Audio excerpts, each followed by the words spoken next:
अस्सलाम वालेकुम दोस्तों, मैं आपको परफेक्ट वेब सॉल्यूशंस की तरफ से खुश आमदीद कहता हूँ। मेरा नाम इमरान कासिम है।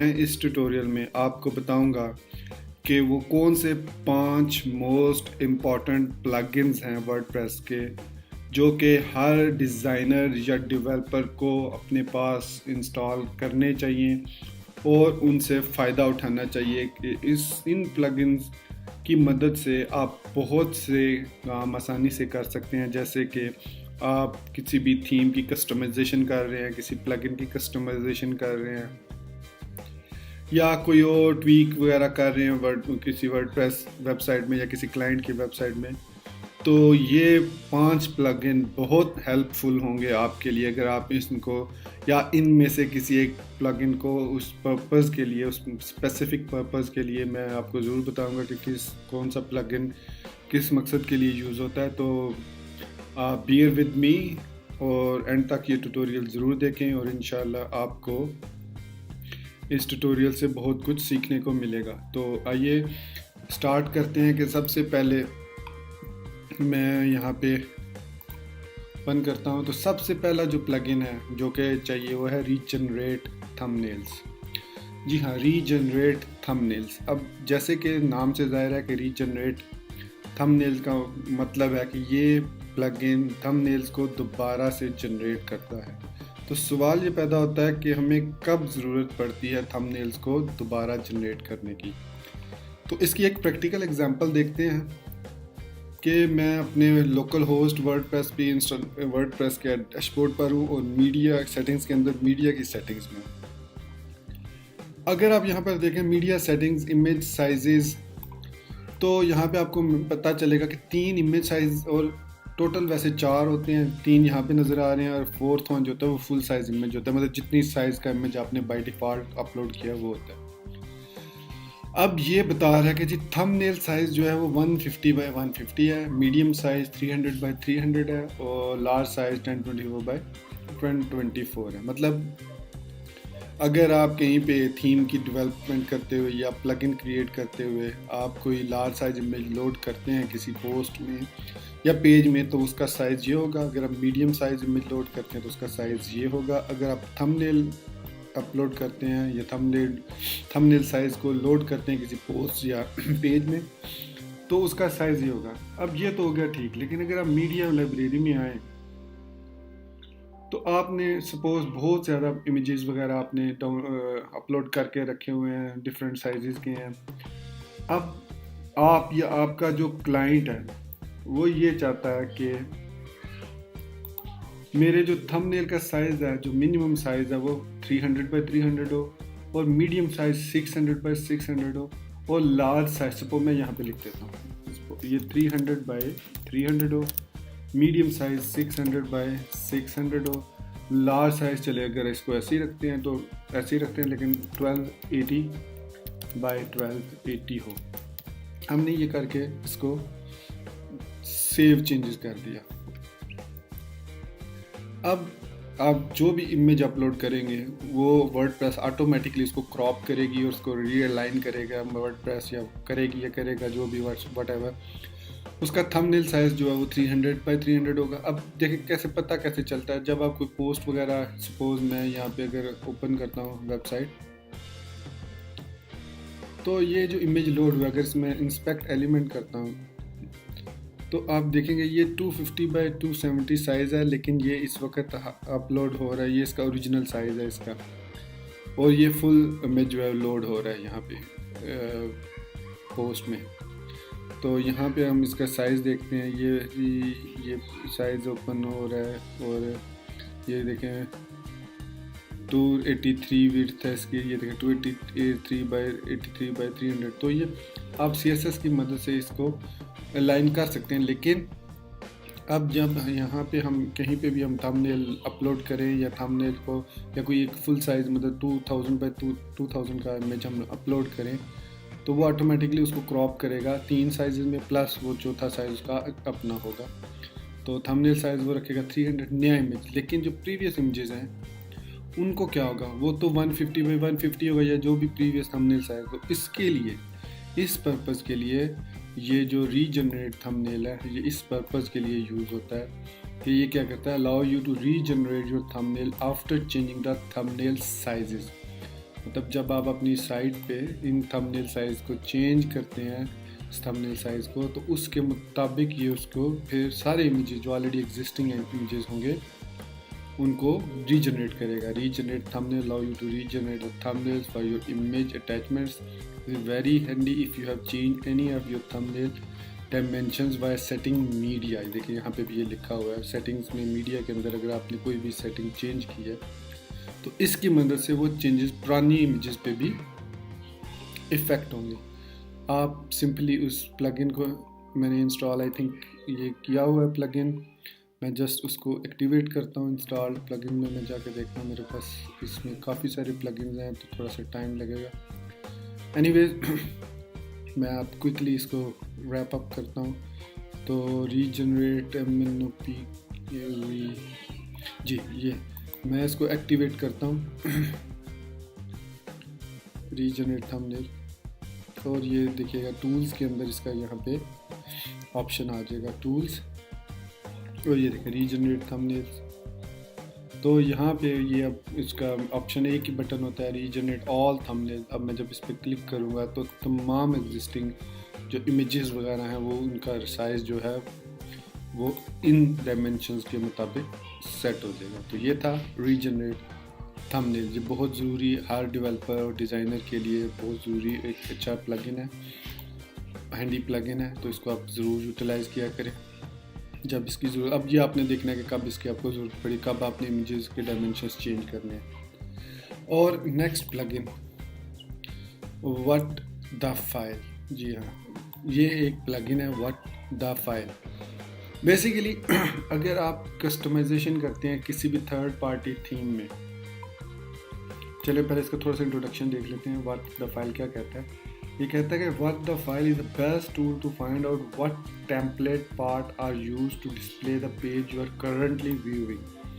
मतलब अगर आप ये पेज देख रहे हैं और आप ये जानना चाहते हैं कि इस पेज के लिए कौन सा टेम्पलेट यूज़ हो रहा है, अगर आप थीम डेवलपर हैं वर्डप्रेस के तो आपको पता होगा कि जो थीम्स हैं वो वर्डप्रेस की जो थीम होती है वो टेम्पलेट्स पार्ट्स में डिवाइड होती है। मुख्तलिफ टेम्पलेट्स, header.php, footer.php, content.php और postpage.php, single.php, सिंगुलर, इस तरह के डिफरेंट फाइल्स में ये हायरार्किकल ऑर्डर में डिफरेंट PHP फाइल्स को इंटीग्रेट करके एक थीम बनाई जाती है।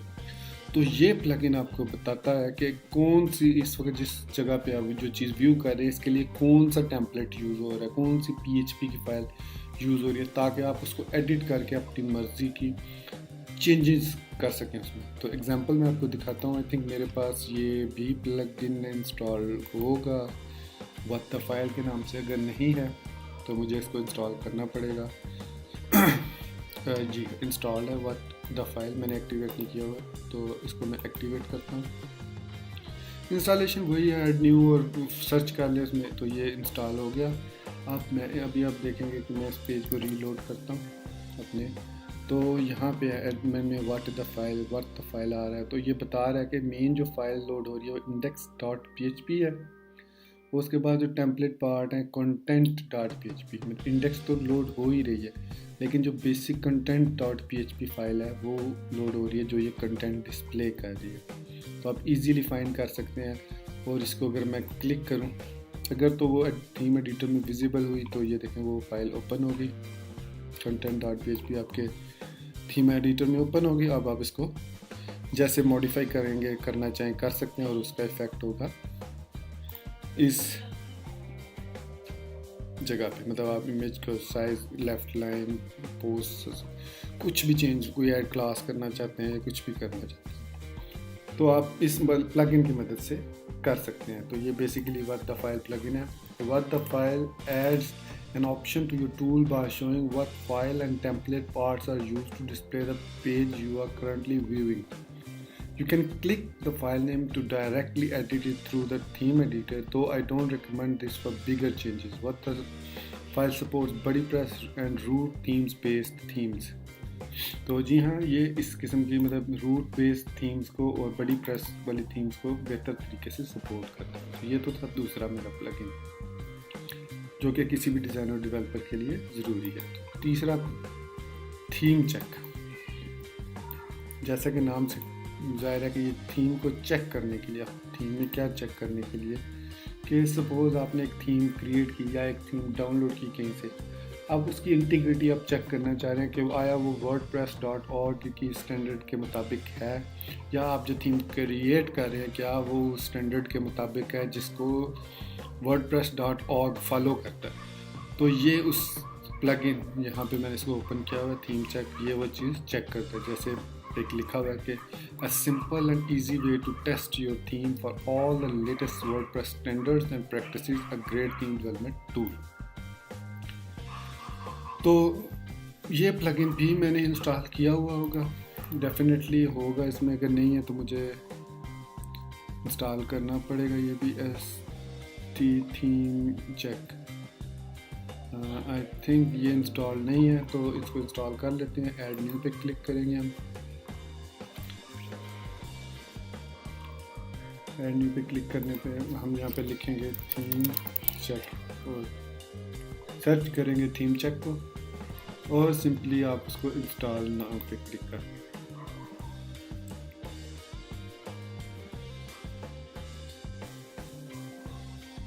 थोड़ा सा टाइम लगेगा, और ये ऑटो 42 की तरफ से, pros by pros and auto 42 की तरफ से।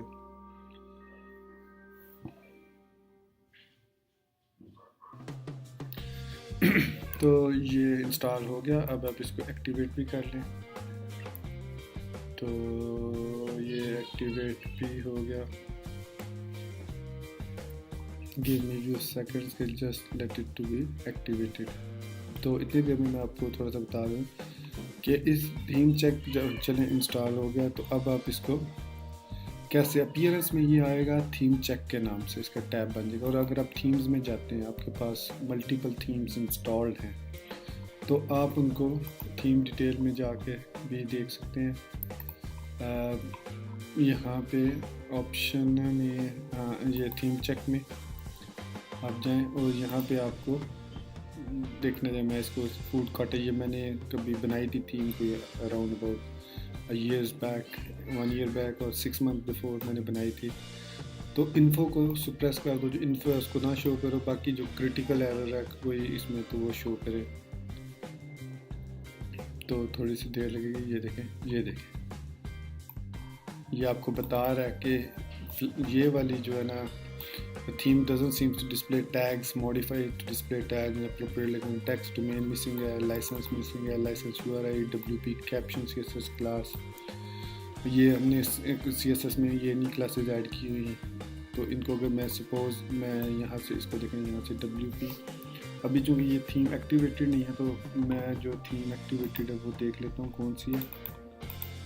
तो उसको मैं 2013 है, तो मैं थीम चेक में जाके इसको 2013 को चेक कर लेता हूँ। ये वर्डप्रेस की डिफ़ॉल्ट है। आल्सो वो रिकमेंड करता है warning WP debug is not enable, तो ये भी आप उसने कहा कि जी इनेबल करना चाहिए इसको। तो WP config फाइल को एडिट करके ये आप इसको क्लिक करें, तो एडिटिंग WP config.php फाइल कैसे आप एडिट करेंगे वो तरीका बताएगा आपको। तो उसमें आपने इसको इनेबल करना। तो ये बता रहा है कि ये एक फ़ाइल है जो हिडन फाइल फॉर फाउंड, इसको रिमूव करना है आपने। मस्ट नॉट यूज, ये रिकमेंडेड है, ये रिक्वायर्ड है, ये चीज़ें चेंजेस आपने करनी है अपनी थीम में। तो उसके बाद देखिए इसमें बहुत कम आ रही हैं, क्योंकि ये रिकमेंडेड थीम है 2013 स्टैंडर्ड्स के मुताबिक है। खैर इसमें काफ़ी सारे ऐसे भी एरर आ सकते हैं जो कि होते नहीं हैं, लेकिन वो उनको शो कर देता है, उसको आप इग्नोर भी कर सकते हैं। तो ये है थीम चेक का फंक्शन जी। नेक्स्ट प्लगइन हम देखते हैं 4th नंबर पे, child theme configurator. Child theme configurator basically अगर आपको सिर्फ किसी क्लाइंट ने सिर्फ WP एडमिन की एक्सेस दी हुई है और आपको चेंजेस करनी है, वो मॉडिफिकेशन करनी है थीम में, कोई CSS ऐड करनी है, कोई PHP ऐड करनी है, या कोई फ़िल्टर वगैरह ऐड करना है या कोई एक्शन ऐड करना है, तो उसके लिए आपको चाइल्ड थीम बनानी है। तो एक तो उसका हल मैनुअल ये है कि FTP के थ्रू या आप cPanel के थ्रू बनाएं। अगर उसकी एक्सेस नहीं है Fill4 तो आप ये प्लगइन चाइल्ड थीम कॉन्फ़िगरेटर ये प्लगइन यूज़ कर सकते हैं। तो when using the customizer it is not enough, create a child theme from your installed theme and customize style, template, functions and more। बहुत ज़बरदस्त प्लगइन है। ये क्या करता है कि एडमिन पैनल में आपको ऑप्शन दे देता है कि आप थीम को किस तरीके से आप कस्टमाइज उसकी चाइल्ड थीम बनाएं। फिर प्लस जो पेरेंट थीम की फाइल्स हैं उनको चाइल्ड थीम में भी कॉपी कर सकते हैं आसानी के साथ। इसके अगर हम इसमें आपको स्क्रीनशॉट्स उसके दिखा सकूँ तो देखिए ये इसके स्क्रीनशॉट्स हैं। यहाँ पे आपको बहुत सारे ऑप्शन नज़र आ रहे होंगे, ये आप इसको ज़रूर देखें। और ये देखें यहाँ पे इसमें बहुत ज़बरदस्त ऑप्शन है। आप इसके टैब्स बहुत ज़बरदस्त हैं। इनमें आप पूरी CSS को मॉडिफाई कर सकते हैं, CSS सर्च कर सकते हैं और फिर उसके बाद आप उसको फाइल्स को ये देखें यहाँ पे फाइल आपको नज़र आ रही है फुल साइज। न्यू टैब करता हूँ तो यहाँ पे तो ये है child theme configurator plugin. Installation इसकी सेम है और काम इसके रेटिंग भी अच्छी है और ये अप टू 4.7 एक वीक पहले इसको अपडेट भी किया गया है। तो अच्छा डेवलपर है इसका जो इसकी अपडेटिंग जो कर रहा है इसकी। तो ये था हमारा फोर्थ। तो लास्ट फिफ्थ WP एडिटर। जी हाँ, अगर आप बाय डिफ़ॉल्ट थीम एडिटिंग में जाके अगर आप अपने वर्डप्रेस की थीम एडिटर में जाते हैं एडिटर में, तो ये एडिटर कोई इतना पावरफुल एडिटर नहीं है। देखें आपको कोई लाइन नंबरिंग नहीं नज़र आ रही, आपको कोई एरर आ रहा है और एरर में पता चल रहा है कि फ़लाँ लाइन पे एरर है, तो वो आपको लाइन फाइंड करने में मतलब जैसे PHP की फाइल में ओपन करता हूँ function.php ओपन करता हूँ तो बताता जी फ़लाँ लाइन पे एरर है, तो वो आपको लाइन नंबर नहीं पता। फिर उस पर आप डबल क्लिक करते हैं, हाईलाइट नहीं होती लाइन, प्रॉपरली हाईलाइट नहीं है, प्रॉपर कलर स्कीमिंग नहीं है। जैसे आप किसी भी स्मार्ट एडिटर को यूज़ करते हो जब फाइल बनाते हैं IDE को, तो उस जैसा इन्वायरमेंट नहीं है इसका। अगर आपके पास ऑप्शन सिर्फ यही है कि इसी में आप चेंजेस कर सकते हैं, प्लस इसमें जो हिडन फोल्डर्स होते हैं बाज़ फोल्डर नज़र भी नहीं आते, तो इन सब के लिए एक ही प्लगइन है पावरफुल एडिटर के लिए। इसके अलावा जो आप पेजेस या पोस्ट न्यू ऐड करते हैं उसके लिए भी एडिटर है, तो वो है WP editor. WP editor is a plugin for WordPress that replaces the default plugin in theme editor as well as page post editor. मतलब ना सिर्फ ये इस एडिटर को रिप्लेस करता है बल्कि जो पेजेस और पोस्ट्स क्रिएट करते हुए एडिटर वाइजविंग एडिटर है जो इसका अपना एडिटर है वर्डप्रेस का, उसको भी रिप्लेस करता है। तो बहुत ही पावरफुल एडिटर है ये। मैं देखता हूँ कि अगर इंस्टॉल्ड है तो मैं इसको एक्टिवेट करता हूँ, वरना मैं फिर आपको इंस्टॉल करके इसका दिखा देता हूँ कि ये कैसे लुक एंड फील है। तो ये अगर आप डेवलपर हैं तो इसको ज़रूर यूज़ करें, मैं खुद भी इसको यूज़ करता हूँ। तो WP एडिटर्स ये WP एडिटर इंस्टॉल्ड है मेरे पास। 1.2.6.3 वर्जन है और अगर हम देखें तो यही 1.2.6.3 है। मैं इसको एक्टिवेट कर लेता हूँ। एक्टिवेट किया तो अब यहाँ पे ये WP एडिटर का एक ऑप्शन आ गया। इसमें वो आपके पास सेटिंग्स आ गई, कुछ नए मेन सेटिंग है। Replace default plugin edit links, तो enable logging WP menu location will hide the WP edit icon from the menu on the top left. तो इसको हम यहाँ पे थीम एडिटर थीम्स हैं आपके पास, जैसे किसी भी IDE में उतनी एलिगेंट थीम आप यूज़ कर रहे हैं तो अलाउड एक्सटेंशन ये सारी हैं जिनको आप ओपन करना चाह रहे हैं। इनेबल फाइल अपलोड आप सक्सेस हो गया। अब मैं अपीयरेंस और थीम एडिटर की जगह अब थीम एडिटर आ गया, तो इसको मैं क्लिक करता हूँ। तो अब ये देखिए आपको प्रॉपर लाइन नंबरिंग मिल रही होगी। फिर इसके अलावा देखें, पहले सिर्फ फाइल्स नज़र आ रही थी, अब बाकायदा फोल्डर्स भी नज़र आ रहे हैं आपको, और आप हायर लेवल तक जा सकते हैं। ना सिर्फ ये बल्कि आप किसी फोल्डर में कोई फाइल अपलोड करना चाहें तो डायरेक्टली WP एडमिन को यूज़ करते हुए आप अपलोड कर सकते हैं। तो ये थे वो मेरे 5 प्लगइन जो मैं समझता हूँ कि हर डिज़ाइनर और डेवलपर को अपने पास इंस्टॉल करना चाहिए।